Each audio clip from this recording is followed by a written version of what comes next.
ఢిల్లీ ఫలితాలు వచ్చినాక తెలంగాణలో కాంగ్రెస్ పార్టీ మీద మస్తు ట్రోల్స్ నడుస్తున్నాయి. BRS party working president KTR Congress party పరువు తీసినంత పని చేసిండు ట్విట్టర్లా. ఢిల్లీలో బీజేపీ పార్టీని గెలిపించినందుకు రాహుల్ గాంధీకి శుభాకాంక్షలు చెప్పినట్టు రాసుకొచ్చిండు.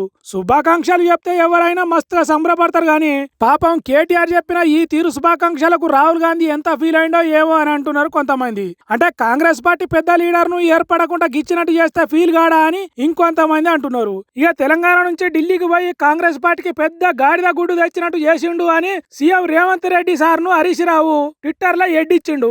ఓ తీరుగా పుండు మీద కారం చల్లినట్టే చేసిండు అని అంటున్నారు. హర్యానా బాయే, మహారాష్ట్ర బాయే, ఇప్పుడు ఢిల్లీ కూడా బాయే. తెలంగాణలో కూడా పోయటానికి ఇంకెంతో కాలం పట్టది అన్నట్టు రాసుకొచ్చిండు. ఢిల్లీలో ఎన్నికల కోసం తెలంగాణలో కులగరణ వర్గీకరణ డ్రామాలు ఆడితే ప్రజలు ప్రతిదీ నమ్ముకుంటా పోరు. ఇప్పటి ఫలితాల తీరుగానే బండకి ఈడ్చి కొడతారు. తెలంగాణలో ఇచ్చిన హామీలన్నీ అమలు చేయకుంటే తర్వాత కూడా బండకి ఈడ్చి కొట్టుడే అన్నట్టు పెద్ద ముచ్చట రాసుకొచ్చిండు ట్విట్టర్ లా. అంతేకాదు సీఎం రేవంత్ రెడ్డి ఢిల్లీకి పోయి చేసిన ప్రచారం వీడియోలను ట్విట్టర్ లో పెట్టిండు. ఇట్లా కేటీఆర్ హరీష్ రావులే కాదు చాలా మంది కాంగ్రెస్ పార్టీ ఢిల్లీ ఎన్నికల్లో సతికిలబడ్డ ముచ్చట్లు ట్విట్టర్ లో రాసుకొచ్చిర్రు.